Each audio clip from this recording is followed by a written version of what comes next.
Good morning, ladies and gentlemen. My name's John Spink. I'm the head of the Crops, Environment and Land Use programme in Teagasc, and I'd just like to welcome you to this ECT Grassweeds Conference. It's great to see such a large presence in the room, but I should also let you know that this event is being live streamed and being recorded. And if you're, so I'd like to also welcome our online audience, and obviously if you're in the room, you can put your hands up to ask questions during the Q&A session, or if you're online, there's a Q&A function, I think, at the bottom of the screen or the top of the screen, depending on what device you're using. And Shay will, if we have time anyway, Shay will put your questions to the panel when we get to it. So I'd like to move on. We're going to have to stick tightly to time, given that we're live streaming.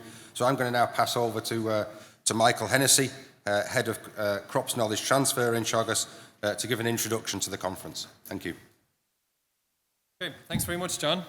I'm delighted that everyone could make it. Look, this is certainly a very important topic, and it's something that's going to exercise us phenomenally, I suppose, over the next, probably for all of our careers that we're going to finish up, I think, in tillage farming. I was only talking to somebody you might have heard maybe on the podcast, Andy Mann, who's a farm manager across in the UK, who was telling me that his blackgrass control didn't go terribly well last year.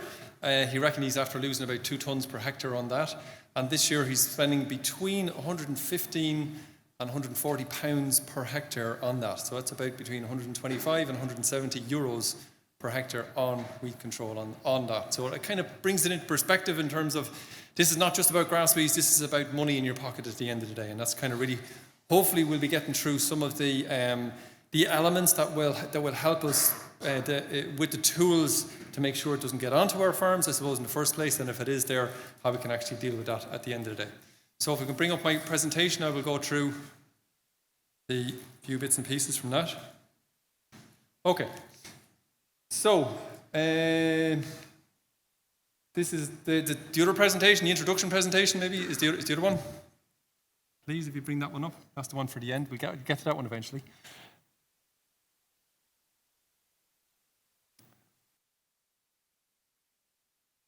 Here we go.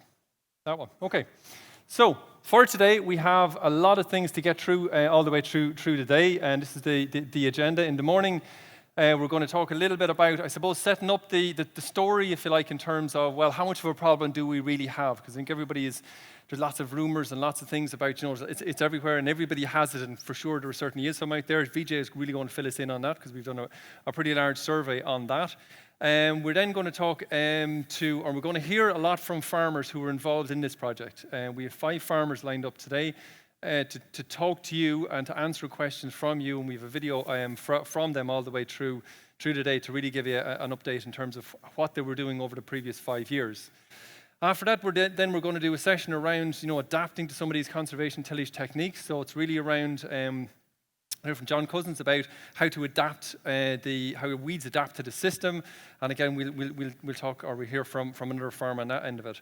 And then in the afternoon session, then we're going to talk a little bit about resistance, which is the bit that's really worrying, I suppose.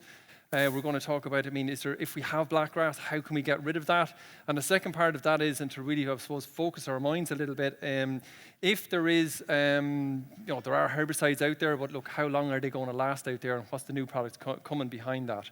And then I'll do a little bit of a wrap-up then after that. So at the back, we do have a kind of a workshop session, which will be ongoing during lunchtime, of which you can mill around and talk to the people who are in that. Lots of identification for weeds and stuff we've set up and everything there. So it'll really help you, hopefully, to figure out some of the weeds that might be in your fields as well. So to give you a bit of an introduction, the Enable Conservation Tillage project is a European Innovation Partnership funded project, which is all the way across Europe. There's projects from I suppose Greece all the way through. This is one of those. We're one of many projects, a lot of projects in Upland Hills and various other different places.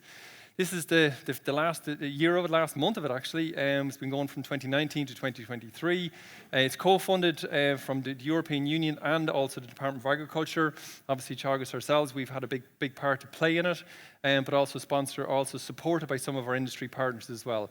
We've had an operational group that's worked with us all the way through, which included ourselves, the farmers, and a number of groups I'll come to at the end. So what were we trying to achieve? So I suppose really, and this is, I suppose, a culmination of in terms of trying to improve farmer and industry knowledge around grass weeds and how we actually cope with grass weeds, which is fine, but you really do need to be able to identify the most effective and maybe sustainable practice to try and get a solution onto your farm in terms of trying to control those weeds. And we're trying to demonstrate that through the farmers that we're going to hear from today as well. We tried to identify, as I said, the extent of the problem out there, not just in terms of how bad the weed problem might be on some farms, but also in terms of the herbicide resistance point of view as well. And to, I suppose, look, ultimately, it is a good way to go in terms of certainly efficiency of getting work done. Most years, perhaps maybe not this year, is pretty tricky, but trying to increase the adoption of some of these non-plough-based techniques for people who are trying to take on these messages.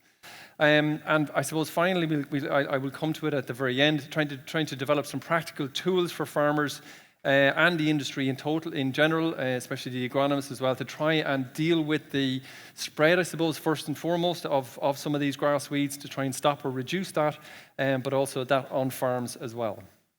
So this is a bit of a schematic in terms of the ECT project, and I suppose realistically, I suppose it was really about at the very heart of it here is the grass weeds. That is the place where we actually really started. Because what we did know was that back in about 20 years ago, for any of you who were farming around at that stage, min-till was a great big thing back then, but a lot of people got beaten with it through bromes, I suppose, especially. And that was the big thing we want to try and get around. So some of the major grass weeds, the wild oats, sterile brome, canary grass more recently, and certainly blackgrass being another one in it. And we have added another weed or two into that mix, Italian ryegrass and rat's tail fescue being two others then as well.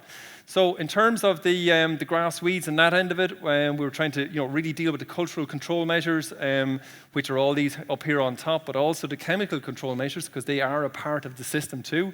We have to look at the resistance on that side of it. But then, like I say, what we're trying to do is we're trying to demonstrate all of those through the various different farmers. And we have farmers who plough, who min-till, who strip-till, and who are also doing kind of reduced or direct drill as well. And we're trying to, I suppose, really look at them in terms of a specific area on their farm to try and track that, and you'll see all of that in the pack of information that you have there. So there's a lot of good information, I suppose, in all of that, and in terms of how we follow those weeds all the way through. So in terms of the extent of the problem, we really wanted to figure out the distribution of it across the country. What were the weeds that were really in bother? Where were those weeds? And how densely were those populations in those areas? But that's only, I suppose, half the story. The other side of the story, especially when you get into blackgrass and Italian ryegrass, is really the herbicide resistance side of the house. And Vijay is going to very much bring us through that.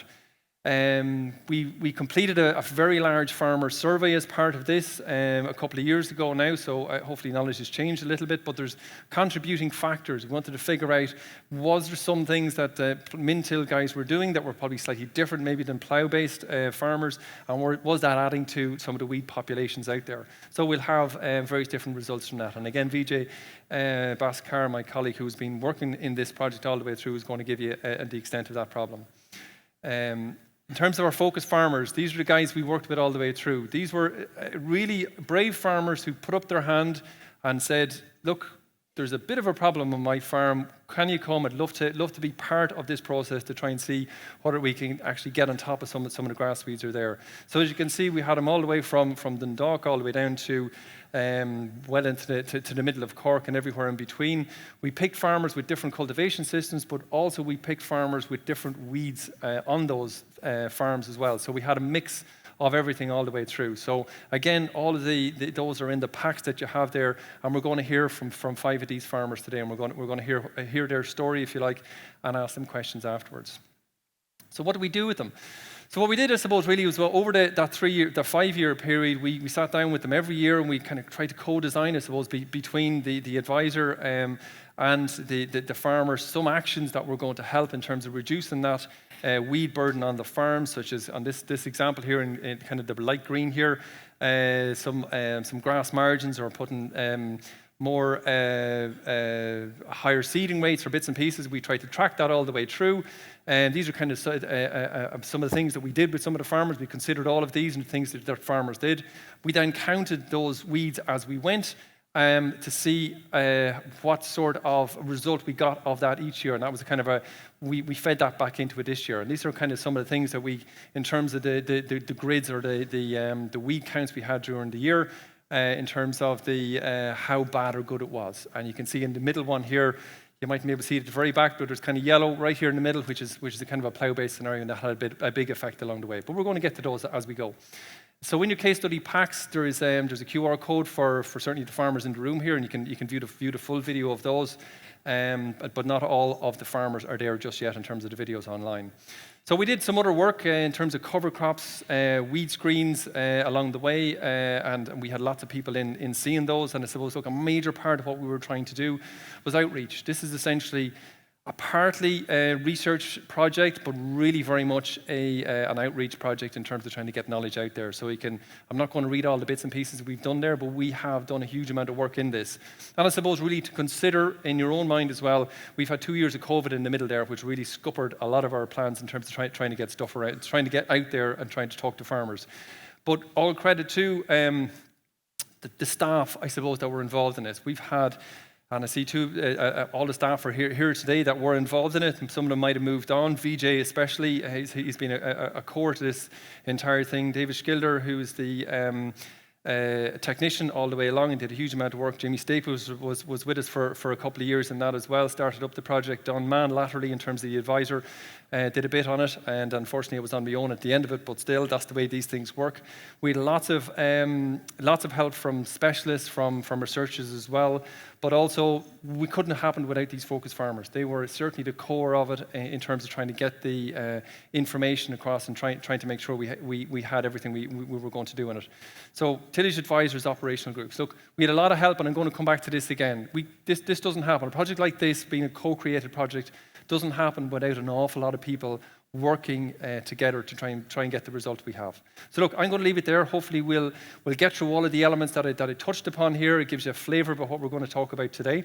So so that's it. So from there we'll move on to VJ, unless you want to say something, John. Okay, thank you very much. You might want to sit down because you can't see the screen. Okay, thank you. Just to call VJ up, and as Michael said, he's been working on the ECT project since the beginning. But I'm also delighted to say he's now got a permanent job in Teagasc as a weed researcher, and he was employed as part of the Teagasc Climate Centre. Obviously, weeds, if there's talk about increasing organic as part of that, trying to address climate issues, but also cultivation is critical in terms of tillage. So I'm delighted to say VJ has now filled what was a huge gap in the Teagasc Crops Research Programme. I don't think we'd had a weed researcher probably for getting on for 15 years. Until this year. So VJ, hand over to you.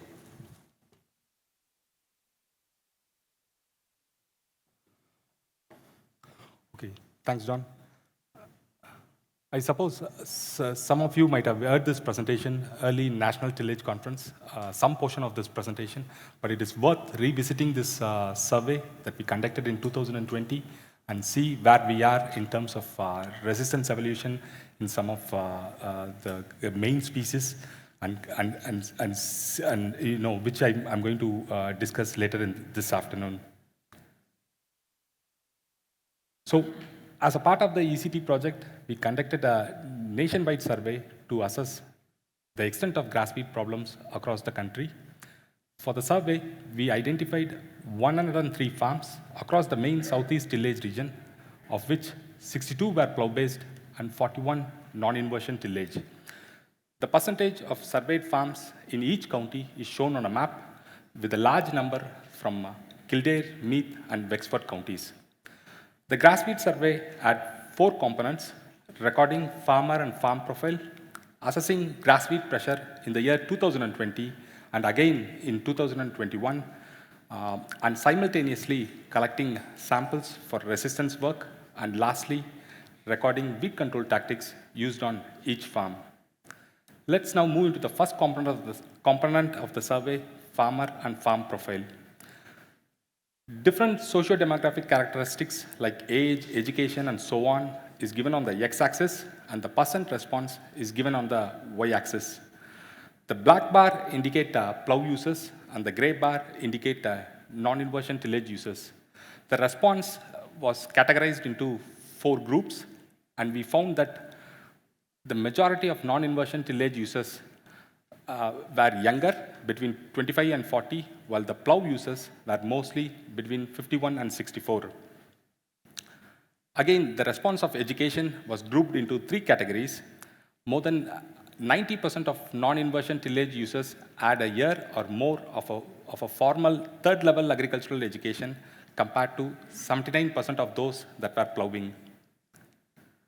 In terms of tillage land size, the response was grouped into 5 different categories.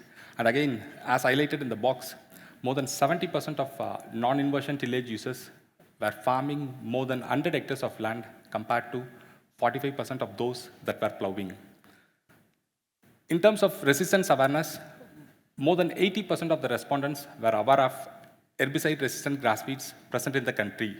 When asked about their resistance awareness in their own region, most of them were less aware, which was not that surprising given our ad hoc basis of resistance testing, and the herbicide grass weed situation is not as widespread as in other countries. In summary, we found that non-inversion tillage users tend to be younger, with more formal education, and have large farms. So let's move into the second component of the survey, which is assessing problem grass weeds. Across 103 farms we surveyed, bromes and spring wild oats were the most widespread, found on more than 50% of the farms, while the likes of blackgrass and Italian ryegrass was found on 15% of the farm, which was very concerning. Next, we determined the population pressure of each of these species in plough as well as in non-inversion tillage systems. In front, you have the brome. The weed pressure results averaged over 2020 and 21 is shown on a map on an establishment system basis. The round marker is used for plough-based tillage, and the triangle marker is used for non-inversion tillage systems. As you can see, 53% of plough-based farm and 77% of non-inversion tillage farm had reported brome as their #1 problem weed. The marker color palette on the map indicating weed pressure is based on weed score from 0 to 10, where 0 indicate absence of weed and 10 indicate highest weed density. As you can see clearly, many of the plough-based farm had low brome pressure, as indicated by blue marker, compared to non-inversion tillage farm. This shows that less soil disturbance tend to increase brome frequency and brome pressure compared to full soil inversion. Next is the wild oats. 57% of plough-based farm and equally non-inversion tillage farm had wild oats as their #1 problem weed. With the exception of few farms, both plough-based and non-inversion tillage farms had very low wild oat pressure at the time of our survey, as indicated by blue marker.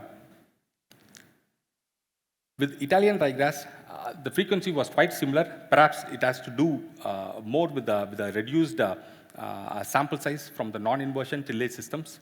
But nevertheless, where Italian ryegrass was found, especially in non-inversion tillage system, they had the highest weed pressure, as indicated by yellow and red marker, and those populations were found to be resistant. This shows that less soil disturbance tend to increase Italian ryegrass weed pressure, as well as may hasten resistance development. And lastly, the blackgrass. As you know, the situation of blackgrass is quite complex. Although at the time of a survey, more cases was found with plough-based systems, the occurrence of blackgrass has to do more with the location rather than the crop establishment system itself. Nevertheless, both plough and non-inversion tillage farm had low blackgrass pressure, as indicated by blue marker, but those populations had developed resistant. This shows that unlike bromes and spring wild oats, low blackgrass pressure does not minimize resistance risk. The growers with these populations, if they had not changed their actions, by now these populations might have exploded in numbers, have returned incredible amount of seeds to the seed bank, and become more widespread, making future control option costlier and more challenging. It is also important to mention that at the time of our survey, 38% of growers didn't know they had blackgrass until we identified. Remember, this survey was conducted in 2020 and 21. We found more farms with blackgrass in 22 and in 23, and there are many more farms with blackgrass yet to be identified. Let's move into the third component of the survey, which is resistance analysis. Out of 103 farms we surveyed, 18 farms had herbicide-resistant grass weeds. Out of 18 farms, 3 farms had 2 or more resistant species as indicated by red marker, and 15 farms had single resistant species as indicated by blue marker. We now have resistance in both plough as well as in non-inversion tillage systems, and you can see clearly from the map, resistance has been confirmed in all major tillage counties between Louth, Wexford, and Cork Triangle. Especially resistance with blackgrass and Italian ryegrass developing to multiple modes of action pose a significant threat. And this is the resistant profile of blackgrass. I use county as a sample ID and not more than that. The samples were collected from Cork, Meath, and Waterford. They were grown alongside Irish and UK sensitive population. All the population was tested with the Falcon and Stratus Ultra from the ACK's group, and Monolith and Pacifica from the ALS group. All herbicides were applied at recommended label rate. On your right, you have the untreated plants which were not exposed to these herbicides. But if you look at both the sensitive population, all the herbicides totally controlled the plants. But if you look at Cork population, they were resistant to Falcon and Stratus Ultra, but they were totally sensitive to Monolith and Pacifica from the ALS group. If you take the other 3 population from Meath and Waterford, they were all the herbicide, Falcon, Stratus from the ACK's group, and Monolith and Pacifica from the ALS group, they were virtually ineffective. Remember, the plants were sprayed at 2 to 3 leaf stage when they were small and actively growing and in a perfect glasshouse condition. If herbicide did not do a correct did not do an adequate job in a glasshouse environment, they may not do a good job out in the field. This is the resistant profile of Italian ryegrass. Again, I used county as a sample ID. The samples were collected from Tipperary, Cork, and Meath, and they were tested with different Italian ryegrass active herbicide with the likes of Stratus Ultra, Falcon, and Axial from the ACK's group, and Monolith, and Broadway, and Pacifica from the ALS group. On your right, you have the untreated plants, which were not exposed to these herbicides, but all 4 population showed resistance to the likes of Monolith, Broadway, and Pacifica from the ALS group, and additionally, the population from Cork and Meath were showing resistance to Axial and Falcon.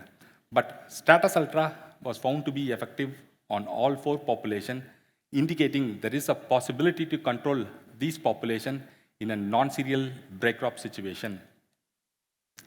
So let's move into the final component of the survey, which was weed management. On the x-axis, the percent response is given. On the y-axis, we have different weed control strategies. For the 4 strategies shown here, we did not find any differences between plough and non-inversion tillage systems. If you look at the degree or the level of implementation, the use of glyphosate, more than 75% of both plough and non-inversion tillage users were implementing. But if you look at other strategies, for example, stale seedbed strategy, close to 50% of plough users and close to 35% of non-inversion tillage users do not often use stale seedbed strategy to deplete the topsoil layer of wheat seed bank and to minimize early competition. Again, with the strategy rotating herbicide modes of action, close to 45% of non-inversion tillage, close to 45% of plough farms and 30% of non-inversion tillage farm tend to use the same herbicide year after year, increasing resistance risk. For the strategy using label field rate, more than 50% of plough farms and close to 40% of non-inversion tillage farm use rates lower than the recommended, compromising herbicide effectiveness.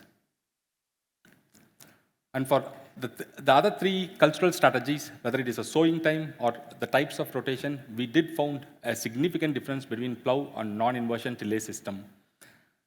As expected, most of the non-inversion tillage farm tend to sow early to overcome crop establishment issues, but they worsen the grass weed problem because early sowing provide a conductive environment for the likes of autumn germinating weeds such as brome and blackgrass and so on. And more than 85% of non-inversion tillage users adopt either cereal or non-cereal break crop rotation or spring and autumn zone rotation compared to slightly above 50% of plow users to control the grass weed problem. So in summary, from the 103 farms we surveyed, all the farms implement some level of IPM.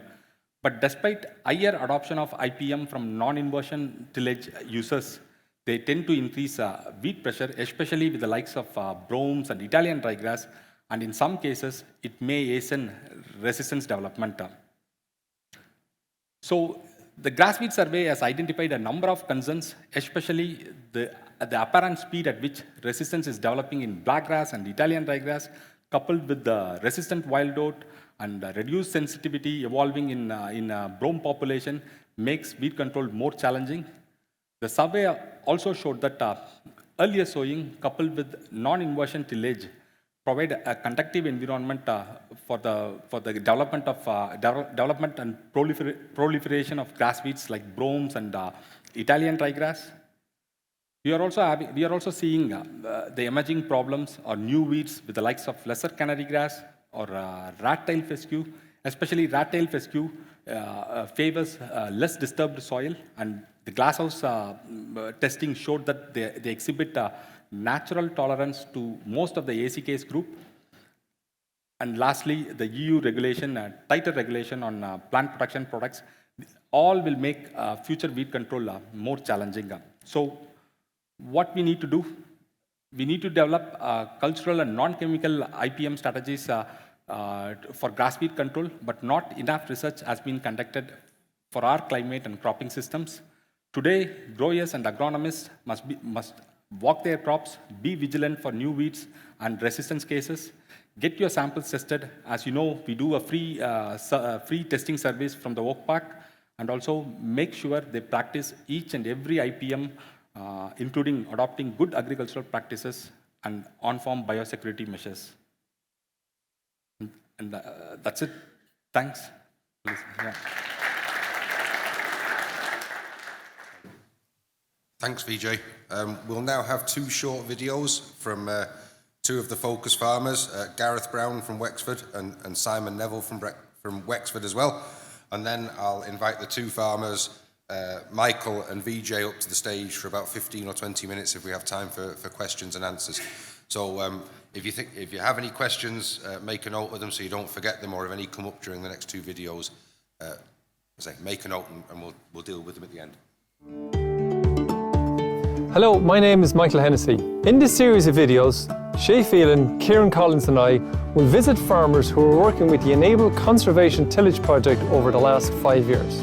We will visit these farms throughout the year to see how they're getting on using their establishment system, but also to see how they're controlling grass weeds in these systems, of which some of the weeds are problematic on many of the farms.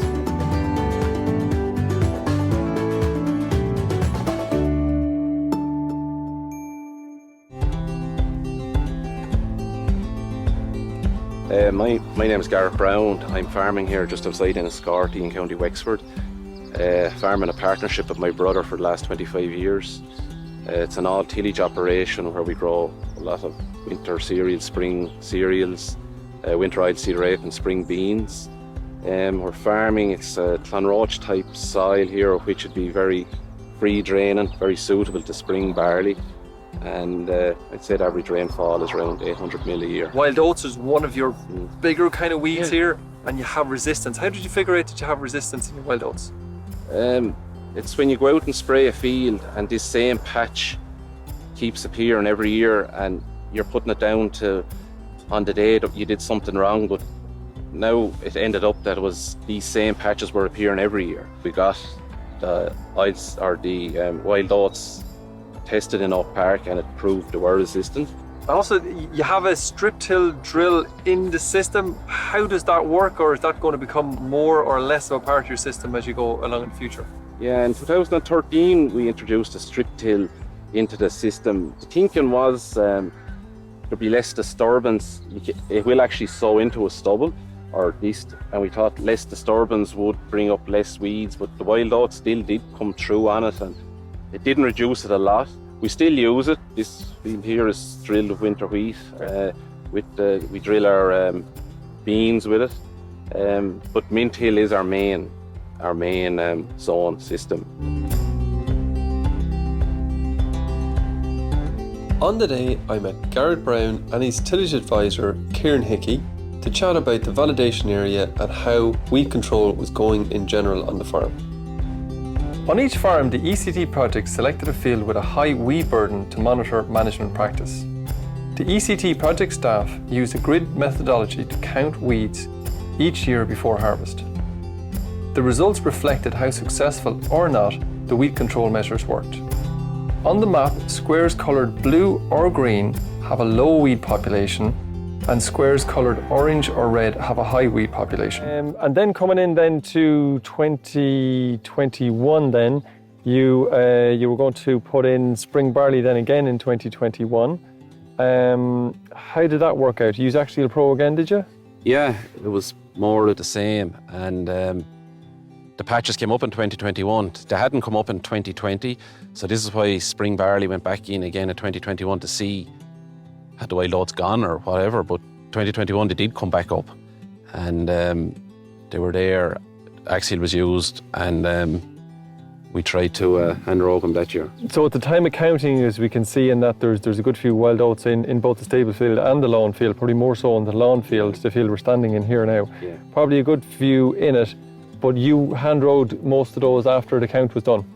Yeah, after count was done, we would have done as good a job as we could hand rogue it. You know, it's we thought we got most of them anyway. Difficult job though, in fairness. Very difficult, yeah. It's very difficult to hand rogue them, but. And then in 23 then, it was this fields were split a little bit, winter wheat on one side and the spring barley in the other side. Yeah. Why did you stick with spring barley again? Would you not have changed a bit? We would have changed to a different crop, but it was the last year of the project, and we kind of knew that what would work.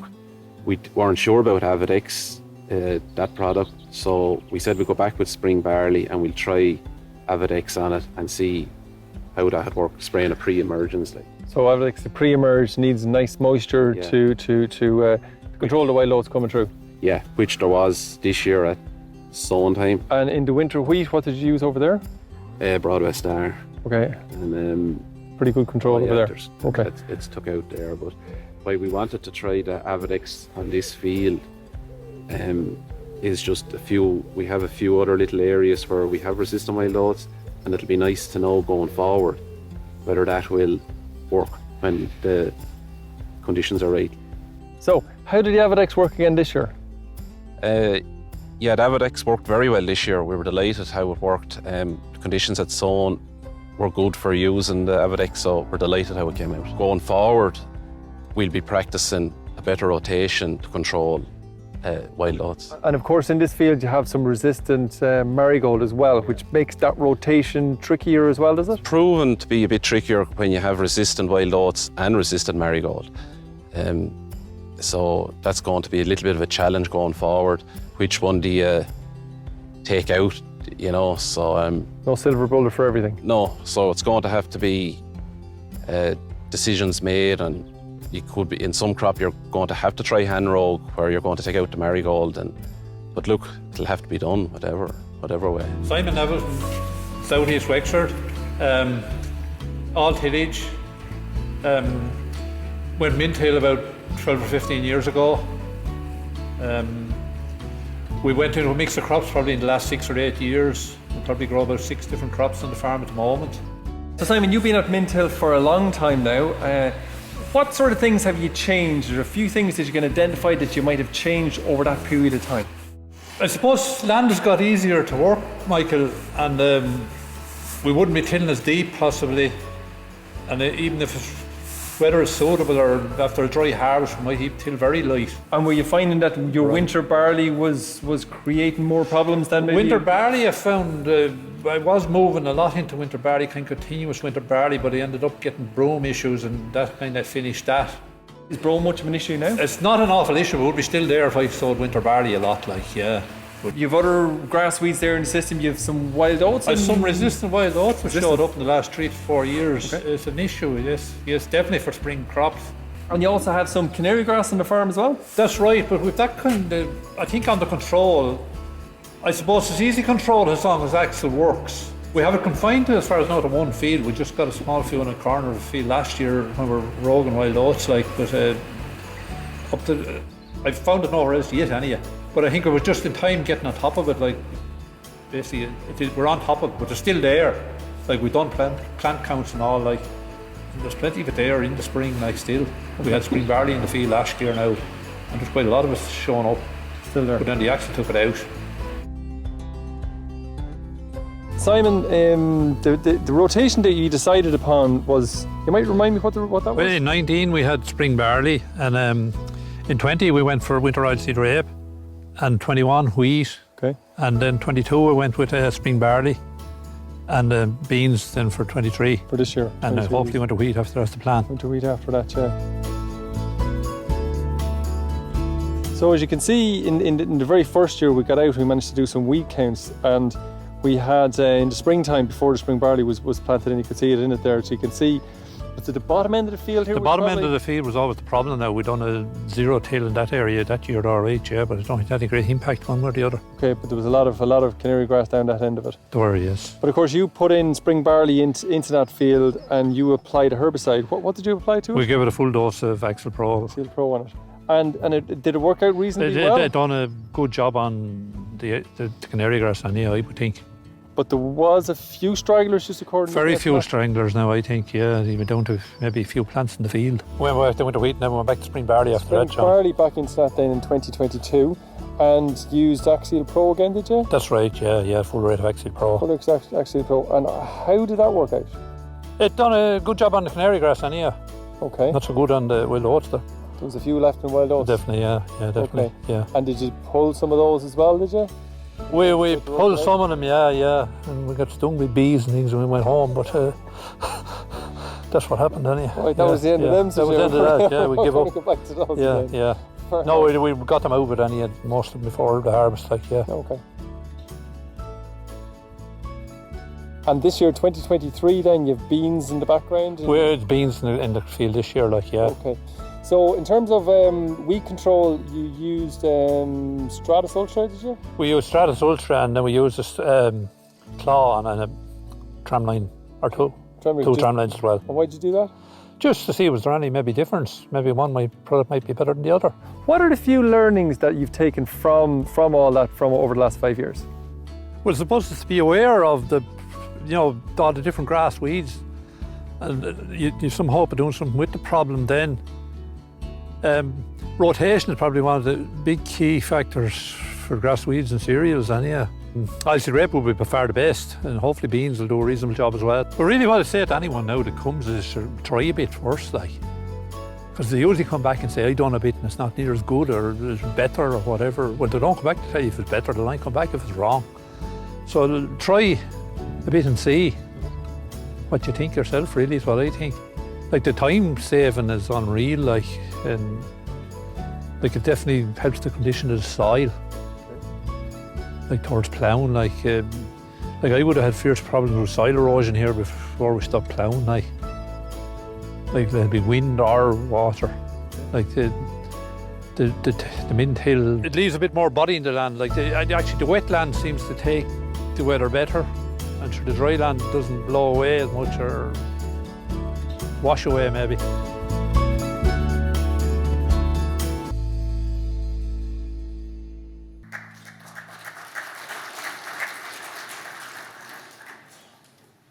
Right, I'll now ask Michael, VJ, Gareth and Simon to join me up here on the stage. And I'll say, very interesting watching those videos and some of the other implications of changing your cultivation systems in terms of soil erosion and that sort of thing. So there's obviously a lot to it over and above grass weed control on its own, and you don't get that sort of thing without having farmers involved. Some of the practical aspects of some of these things that it's very hard to actually measure in field experiments. So now the floor is open to questions, both online and from the audience in the room. And I know that Peter down in the front there has a question. So Peter, might let you lead away, and maybe others will follow where you lead. Sorry, is there a microphone to?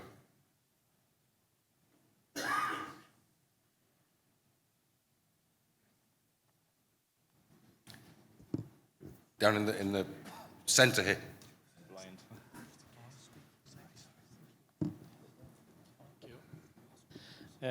In Vijay's presentation, there seemed to be a woeful concentration of blackgrass around County Louth.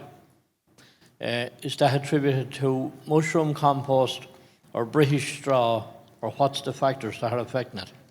And the second question, seeing as we're in a year of very straw scarcity, and the straw incorporation scheme has, at the moment, there's a lot of British straw coming into Ireland, and it's going to be a source of blackgrass going forward. Maybe a bit of discussion on that, please. Thank you. Okay, thank you. Vijay, I'll let you lead off. So I don't know the exact answer, whether it's a mushroom compost or it could be the seed and so on, but we don't have that answer. I might just throw a comment on it. Just in terms of mushroom compost, for sure they do import straw from the UK. For sure, there is a huge risk there in terms of blackgrass seeds coming in on that. But I think, look, in consultation with that industry, they're doing a huge amount to make sure that that's not a risk factor in it. From my knowledge, at least, the majority of straw comes in curtain siders to stop anything blowing off the trailers coming in. It's processed across through the composting type scenario in their big bays up to 70 or 75 degrees in terms of killing seeds. So they would be very confident that there's very little attributed to that. I think the bigger issue probably now, I suppose, that there is blackgrass in the country in a general sense, is that it's on Irish farms. We don't have to go to UK straw. We don't have to go outside the country. It's here in Ireland. I think the bigger issue probably is on a within a farm gate, is trying, if you have blackgrass, trying to stop that dead in its tracks in whatever field it's in, and don't be spreading it around any further. And secondly, I think it's about making sure that you don't spread that to your neighbours or allow that to proliferate on your farm, so it spreads to your neighbour's farm, because birds will bring it and everything else will bring it. And then obviously we have a scenario where farmers are travelling long distance for rented ground and perhaps bringing it with them as well. So look, there's plenty of risk issues for the country in our own gate, if you like, within Ireland. And yes, there's risks from straw coming in from the UK, and we need to make that very clear to anybody who's going to use it. Are contractors coming into Bale, Michael, are they a particular risk in terms of moving the well, not just blackgrass, but all of the resistant weed problems around? For sure. Look, any big machine that has a capacity to hold very small grass seeds within their on trays within a combine or within a baler or anywhere like that, of course that's a big risk factor going from one field to the next, and it is spreading it to a degree. And we have tried to put a huge effort into asking contractors to put a big effort into cleaning down combines, getting as clean as they can. But look, it's very difficult. There's no point in saying it's not. It is really difficult on both combines and balers to try and clean it down perfectly. Because if anybody's seen a little small blackgrass seed, it is tiny, and it's about maybe a tenth the size of a wild oat seed. So it's not easy to do, but we're seriously encouraging everyone who's involved in any sort of contracting to make sure that the combine is cleaned, leaving the field rather than entering the next field. Okay, thank you.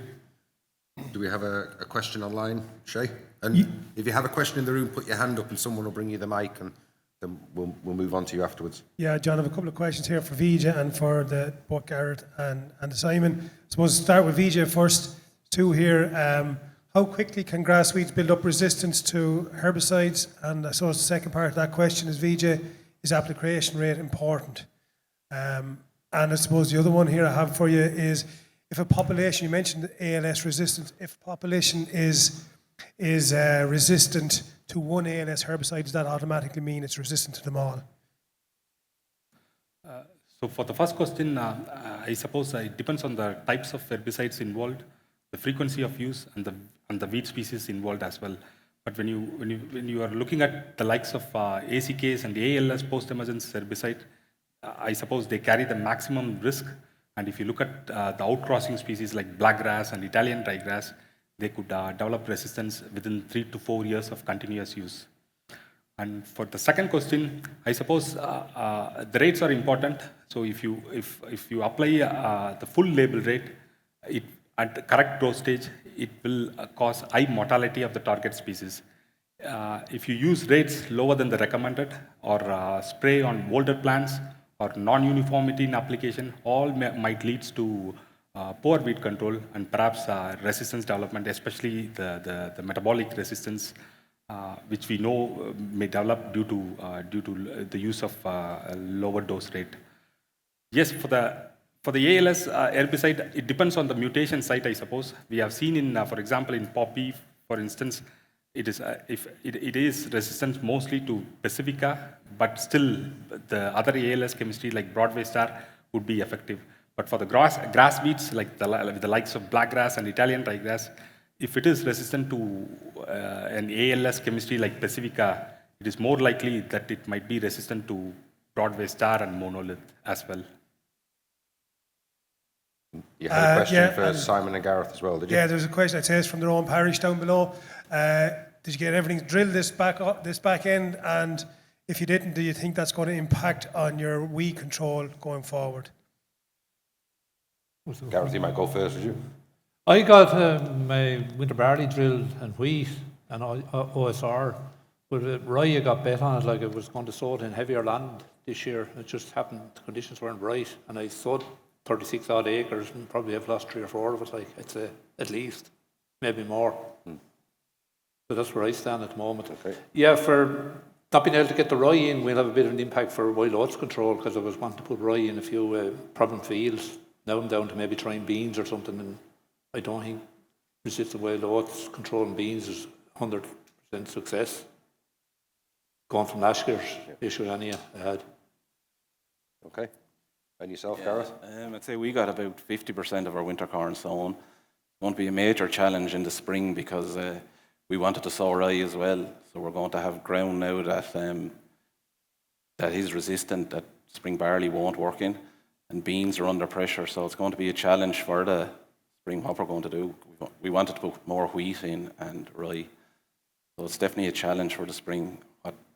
And now, well, I think spring barley seed is going to be scarce as well. So it's hard to know what way it'll run. I was going to ask you that actually. You've obviously both been going to a lot of effort to contain your wild oats. Are they significantly affecting your rotational choices? By the sounds of it, they are. Yeah, the weather dictates everything. So if we had got the start of a half normal sowing time, we would have got it done. But just it's too late now for mint-till. It's too wet. Just won't work now. Sowing with mint-till is over. Okay. And yourself, Simon, are the wild oats limiting what you can do in terms of your crop choices? They are limited really now with rye out of the equation. Like, yes, it is a bit of an issue. We'll try our beans if we can get them in early. Maybe we might be able to try the generic herb on it. Like, but other than that, it's a worrying factor. All right, yeah. John, I suppose it's just worth saying, just to remind everybody in terms of the resistance profile on both farms, that Pacifica or Broadway Star is an option. So that and the crops that can be used with those, obviously, is not spring barley or beans. So that's why it is a difficulty in terms of creating a very decent rotation from that point of view. Just so people are with us in terms of understanding where this resistance is, because it is kind of complex in terms of what's resistant to what. Yeah. Okay. But I suppose, as VJ said, people can get their weeds tested and identify the resistance that they have on the farm. I think, look, to me, I think that's crucial. Without us starting on all the farms, we're going to hear more about resistance before we're finished, but it's crucial in terms of building a plan, and it's not just a plan for this year, it's not just a plan for next year. Both of these gentlemen are going to have these resistant weeds until they're finished farming, unless they're really brilliant, and it is difficult, as Garrett was saying, it's very difficult to hand rogue them out if you have the wrong crop in it. But that's what you have to do. That's probably one of the very few choices that are left with some of these very resistant weeds that are there, given the crop choices we have in Ireland. Or become dairy farmers. Let's not go down that road. Thank God your mic wasn't on for the start of that. Anyway, Two more, John, here, if you don't, just before you go down to the audience, Okay. if you don't mind. One from Cecil here does composting at 65 degrees kill all grass weeds, and what time exposure is necessary. I suppose that one's to Michael. The last one here is for Lee, and I know this one is for VJ. In some areas, annual meadowgrass has been an issue for a long time, particularly where frequently cropped with spring barley. Is herbicide resistance a concern in annual meadowgrass? You first, Michael. Well, think about it is I'm not a total expert in this area, which is great, and we have people here who are experts in it, and they're going to be talking later on. But to my knowledge, the temperature that's used in the processing system within the mushroom industry, I think it's 75 degrees. I could be wrong now, but don't hold me to that. Is enough to kill any weeds, whether it's blackgrass or anything else. It is enough to do it. But we can ask Sarah Cook or John Cousins are here as well. We can ask them later on, maybe specifically on that. They'll probably tell us a little bit more. I was going to say, we might have an expert in the room to prove you wrong yet, Michael. That's generally what my kids do, to just whip out Google and prove me wrong every time. That's generally what happens. Okay. And VJ, annual meadowgrass? So I suppose for annual meadowgrass control, the primary tool is residual herbicide. I suppose the likes of pendimethalin and flufenisate or prosulfocarb, they are the first line of defense. But I see there is a change that with the likes of Pacifica, which provide a broad spectrum weed control, has been used even for annual meadowgrass control. We have found resistant population to Pacifica in 2021, and surprisingly, the sample sent in this harvest, we received like 10 population, and all 10 were resistant to Pacifica. But Centurion Max, clithodym is very effective, and glyphosate, even at a rate of 540 grams per hectare, it seems to be quite effective. Yes, for the question, yes, we have resistant annual meadowgrass. Okay, thank you. And there's a question at the back of the room.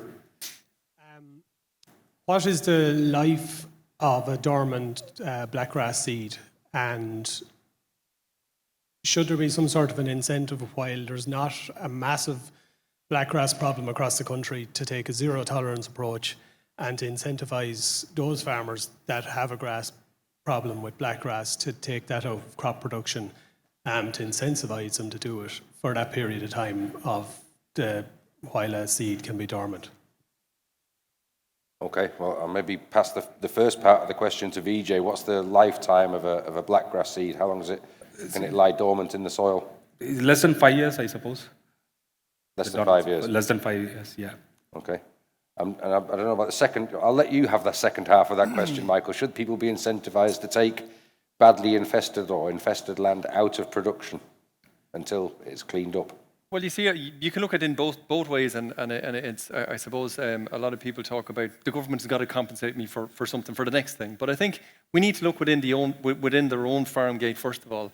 As I said to you at the very start of this, Andy Mann, who's a farm manager across in the UK, and our colleagues here from the UK will testify to this later on, the cost of controlling, or trying to control, because you won't control it, trying to control blackgrass in your own farm is horrendous. It really is horrendous. It's like I say, about 130 euros per hectare, up to 170 euros per hectare, and I can be fairly well guaranteed you will not get full control. You'll only get partial control to keep that weed in your farm forever.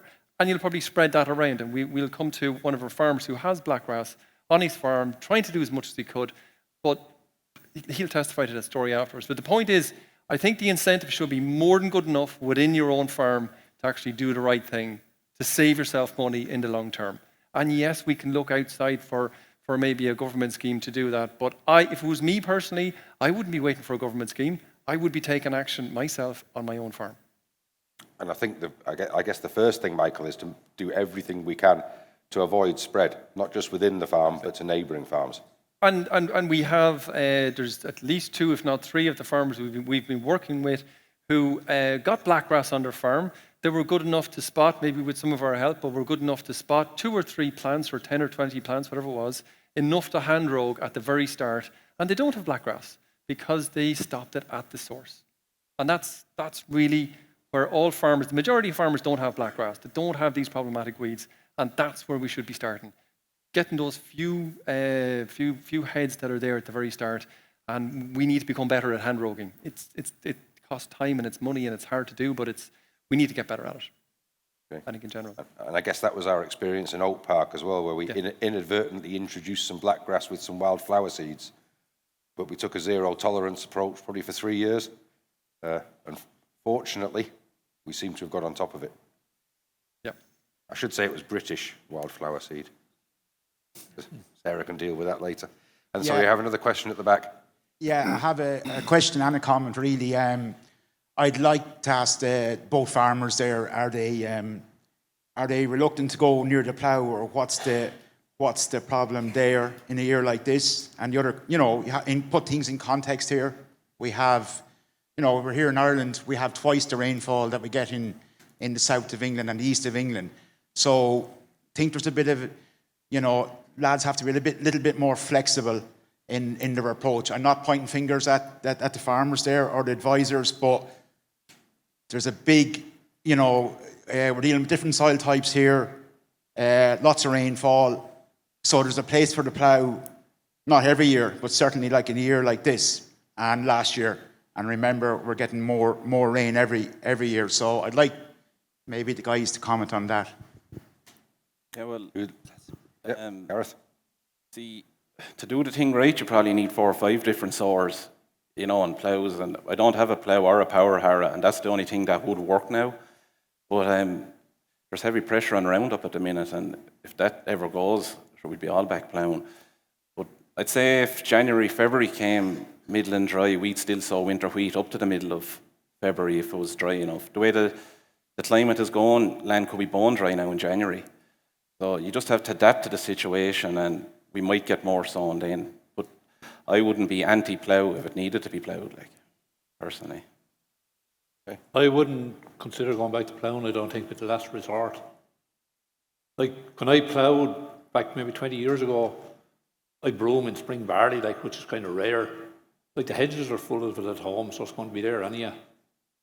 It'd be the last resort for me. Now, maybe if Roundup go, might have to, but sure, I think the show's over then if that happens anyhow.